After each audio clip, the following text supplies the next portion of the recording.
मेरे सीने में नहीं तो तेरे सीने में सही, हो कहीं भी आग लेकिन आग जलनी चाहिए। ये है दुष्यंत कुमार। कवि परिचय की अगली कड़ी में आज के कवि दुष्यंत कुमार को हम पढ़ने वाले हैं, इनकी जानकारी लेने वाले हैं।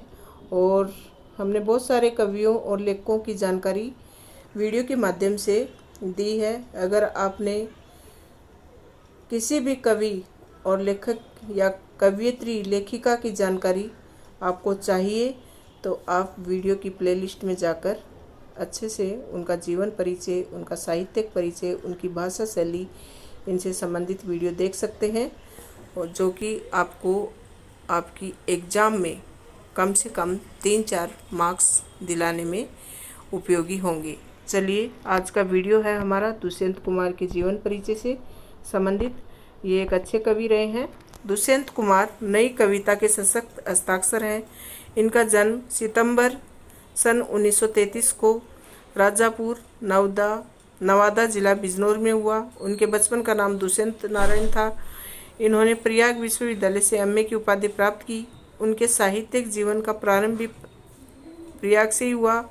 उनके घनिष्ठ मित्रों में कमलेश्वर, मार्कंडे आदि थे। वे परिमल की गोष्ठियों में भाग लेते रहे।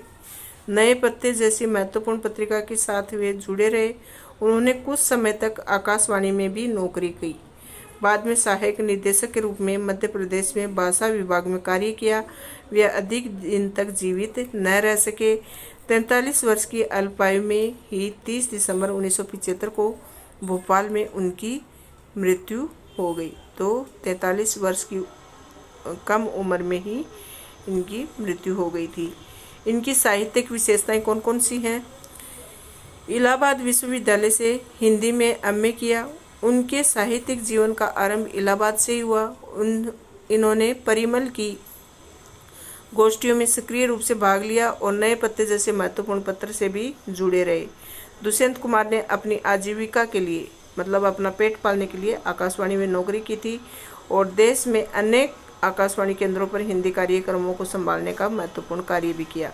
बाद में सहायक निर्देशक के रूप में भी रहे। और दुष्यंत कुमार का लेखन सहज और स्वाभाविक था, जिससे उन्हें लोकप्रियता प्राप्त हुई। हिंदी कविता में गीत और गज़ल लिखने में दुष्यंत कुमार का कोई सानी नहीं था। इन्होंने कविता के क्षेत्र में कई नए प्रयोग किए, किंतु उनकी विशिष्ट देन है हिंदी गज़ल। तो गज़ल लिखते थे, कविता भी लिखते थे और इनकी भाषा सहज और सरल होती थी। इसके लिए सब लोगों के बीच में ये लोकप्रिय बने रहे। अपनी गज़लों के बारे में उन्होंने लिखा है, मैं स्वीकार करता हूँ कि गज़ल को किसी भूमिका की ज़रूरत नहीं होती। मैं प्रतिबद्ध कवि हूँ। ये प्रतिबद्धता किसी पार्टी से नहीं, आज के मनुष्य से है। और मैं जिस आदमी के लिए लिखता हूँ वह ये भी चाहता हूँ कि वह आदमी उसे पढ़े और समझे। श्री दुष्यंत कुमार नई कविता के एक प्रतिभाशाली कवि थे।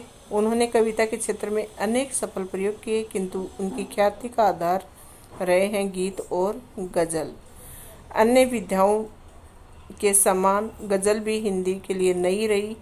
गज़ल लिखने में जो सलीका और अंदाज होना चाहिए वह दुष्यंत कुमार में हमें देखने को मिलता है। तो दुष्यंत कुमार की जो गज़लें हैं आपको ज़रूर पढ़नी चाहिए, क्योंकि उनकी गज़लें अलग हटके हैं और वो मानते हैं कि गज़लें जो इन्होंने लिखी हैं और लिखने का जो तरीका है वो दुष्यंत कुमार की गज़लों में बहुत अच्छे से दिखाई देता है। दुष्यंत कुमार का लेखन सहज और स्वाभाविक था। उन्होंने कविता के क्षेत्र में नए प्रयोग किए। वे मूलतः कवि थे, किंतु उन्होंने उपन्यास और नाट्य विद्या में भी अपनी प्रतिभा का परिचय दिया। एक कंठ विस्पाई दुष्यंत कुमार का एक महत्वपूर्ण गीति नाट्य है। गीति नाट्य क्या होता है कि एक नाटक होता है, लेकिन वो गा करके उसकी भूमिका निभाई जाती है। मुख्य काव्य रचनाएं सूर्य का स्वागत, आवाज़ों के घेरे, साए में धूप, जलते हुए वन का वसंत आदि, ये सब उनकी रचनाएं हैं। उपन्यास में छोटे छोटे सवाल और गिन में एक वक्स, दोहरी जिंदगी, तो ये सब उनकी रचनाएं हैं। तो हमने जानकारी ली दुष्यंत कुमार की। दुष्यंत कुमार हिंदी से एमए किए थे, साथ साथ उन्होंने मतलब गीत और गज़लों में भी फेमस रहे और उनकी गज़लें बहुत ही पढ़ने लायक हैं, प्रभावशाली हैं। एक अच्छे कवि के रूप में वो जाने जाते हैं, लेकिन उनकी पहचान गीत और गज़ल के रूप में रही है। उन्होंने गीति नाट्य भी लिखा है जिसका नाम है एक कंठ विस्पाई। तो ये थी दुष्यंत कुमार की जानकारी। Thank you so much.